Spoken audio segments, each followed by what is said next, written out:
Nous allons commencer à disséquer notre cœur. Donc, nous reprenons la face ventrale du cœur. Nous allons commencer notre dissection par le côté droit, donc ce côté-là. Pour commencer à disséquer, nous devons faire pivoter le cœur de sorte que sa pointe soit dirigée vers le haut. Donc, comme ceci. Pointe vers le haut. Nous devons introduire notre aiguille dans l'artère pulmonaire.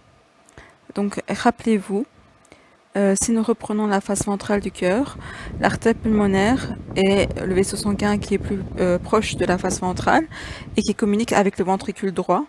Donc, nous devons introduire notre aiguille dans l'artère pulmonaire et l'enfoncer jusqu'à l'intérieur du ventricule droit.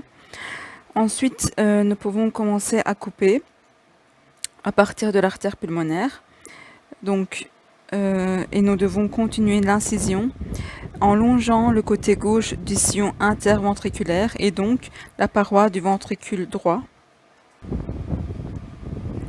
Alors, si vous avez des ciseaux avec une pointe arrondie, il est préférable d'insérer le côté arrondi à l'intérieur de l'organe afin d'éviter d'abîmer l'intérieur de votre organe.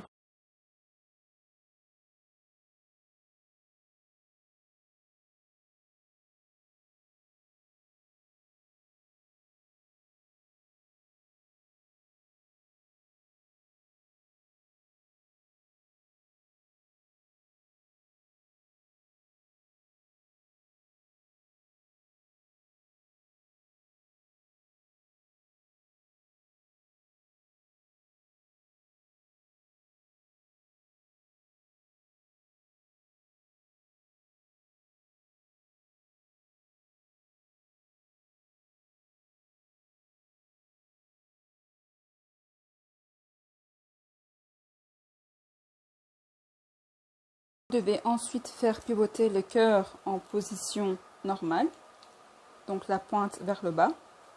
Ensuite, vous pouvez ouvrir le volet avec vos doigts et analyser l'intérieur du ventricule droit. Donc ici, nous avions l'artère pulmonaire et donc là, nous avons le ventricule droit. Vous pouvez toucher la paroi du ventricule droit. Alors, pour faciliter l'observation, vous pouvez couper ce petit muscle qui retient la paroi à la cloison qui sépare les ventricules. Donc, la cloison qui sépare les ventricules. Et ce muscle retient donc la paroi à la cloison. Vous pouvez le couper. Alors, toujours avec cette ouverture, vous pouvez repérer la valvule sigmoïde qui est étalée et qui forme trois petites poches dont l'ouverture s'étend vers l'artère pulmonaire. Donc, voici les trois petites poches. La première, la deuxième,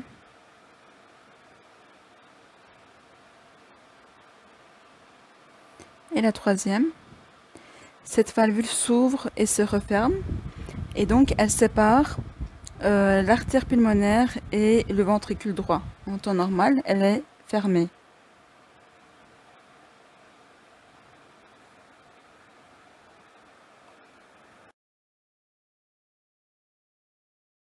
Toujours dans la cavité du ventricule droit se trouvent quelques filaments qui sous-tendent une partie de la valvule tricuspide. Donc, ces filaments sont assez visibles. Et donc, la valvule tricuspide est également visible. En tout cas, une partie de cette valvule est visible dans la cavité du ventricule droit. Alors, nous pouvons introduire notre aiguille dans les veines caves et l'enfoncer. Donc, nous allons voir que l'aiguille va passer par les veines caves qui sont coupées ici, ensuite par l'oreillette droite, puis par la valvule tricuspide et va enfin aboutir dans le ventricule droit. Ainsi, nous pouvons remarquer que les veines caves nous conduisent à l'oreillette droite et ensuite au ventricule droit, tandis que l'artère pulmonaire nous conduit directement au ventricule droit. On vous demande d'inciser d'une ouverture à l'autre la veine cave inférieure et la veine cave supérieure. Alors, on ne le voit pas très bien ici. Donc, nous avions ici la veine cave supérieure et la veine cave inférieure. Nous pouvons inciser comme ceci. Nous pouvons analyser l'intérieur de l'oreillette droite.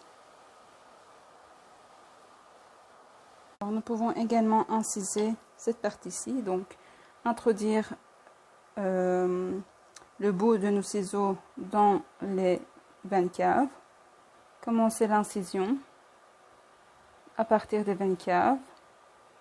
Couper la paroi de l'oreillette droite. Nous avons une partie ici qui est déjà coupée. Et continuer l'incision jusqu'au ventricule droit. Après cette incision, nous pouvons observer de plus près la valvule tricuspide, qui se trouve donc entre l'oreillette droite et le ventricule droit.